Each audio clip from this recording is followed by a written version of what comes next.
Brought to you by Agilus Diagnostics.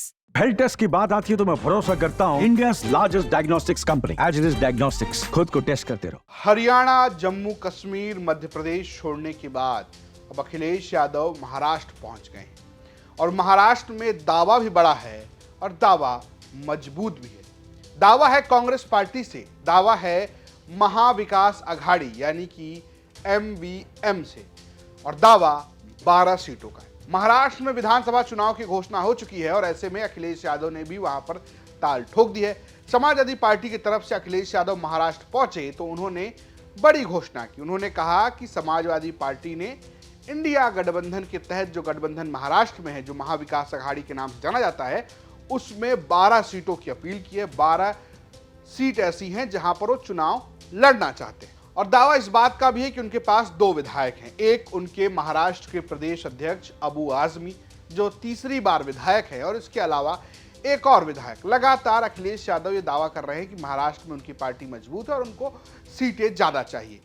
Maharashtra और मध्य प्रदेश जैसी चीजें नहीं होनी चाहिए। वो ये भी कह रहे हैं कि वो हमेशा बड़ा दिल दिखाते हुए कम सीटों पर भी मान जाते हैं, लेकिन कम से कम इज्जत वाली बात तो रखी जानी चाहिए। लेकिन अब सवाल यह है कि आखिर महाराष्ट्र में अखिलेश यादव की पार्टी समाजवादी पार्टी का वजूद क्या है, कितना वर्चस्व है, कितनी सीटों पर ताकत है। कहने को वो 12 सीट कह रहे हैं, लेकिन अगर आप इतिहास उठाकर देखेंगे, अभी तक के इतिहास में सिर्फ एक बार ऐसा मौका आया है जब समाजवादी पार्टी ने महाराष्ट्र विधानसभा के चुनाव में 4 विधायक जिता, यानी कि 4 सदस्य जिताकर विधानसभा भेजे।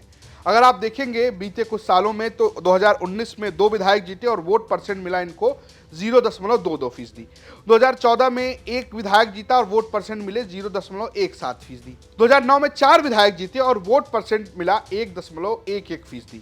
वहीं 2004 में खाता नहीं खुला लेकिन वोट परसेंट ज्यादा था 1.13%। 1999 में 2 विधायक जीते और वोट परसेंट मिला 0.07%। और 1995 के चुनाव में पहली बार जब समाजवादी पार्टी लड़ी तब उसके 3 विधायक जीते और वोट परसेंट मिला था 0.93%। अब सवाल यह है कि आखिर ये वोटर हैं कौन और कैसे समाजवादी पार्टी महाराष्ट्र में जीत जाती है।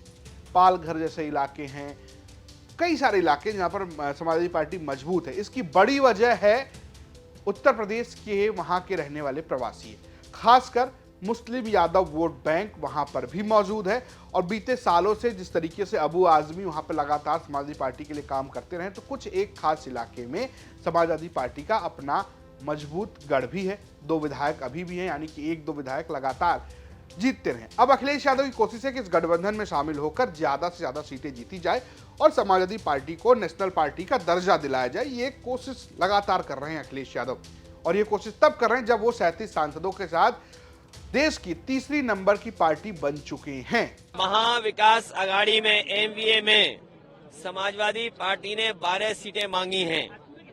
2 विधायक हमारे हैं और हम वो लोग हैं जो कभी कभी कम सीटों पे भी संतुष्ट हो जाते हैं। कम से कम सम्मान की तरह जिस तरीके से समाजवादी लोग यहाँ तैयारी कर रहे हैं, इरशाद हैं। कल हम लोग मालेगांव थे, क्या ऐतिहासिक कार्यक्रम था। बारिश के बाद भी लोग हटे नहीं, गए नहीं। तो ऐसे तमाम सीटें हैं जिनकी जानकारी हमने दे दी। जहां पार्टी मजबूत है उनकी सीटें भी हमने घोषित कर दी। लेकिन क्या 12 सीट जायज है, ये एक बड़ा सवाल है। और उस महाराष्ट्र में जहां पर शिवसेना यानी कि उद्धव ठाकरे गुट, NCP का शरद पवार गुट और कांग्रेस आपस में ही सीटों को लेकर लड़े भिड़े हैं, तो क्या अखिलेश यादव के साथ हरियाणा और मध्य प्रदेश जैसा व्यवहार होगा? क्या उनको सीटें नहीं दी जाएंगी और अगर दी जाती हैं तो कितनी दी जाएंगी? ये एक बड़ा सवाल है। और क्या इसका असर उत्तर प्रदेश के गठबंधन पर पड़ेगा? ये भी एक सवाल है। आपको क्या लगता है कि 12 सीटें लड़कर समाजवादी पार्टी कितनी सीटें जीत सकती है अगर उसको वहां पर लड़ने का मौका मिलेगा? अपनी राय हमें कमेंट बॉक्स में जरूर बताएं। देखते रहिए यूपी तक। नमस्कार।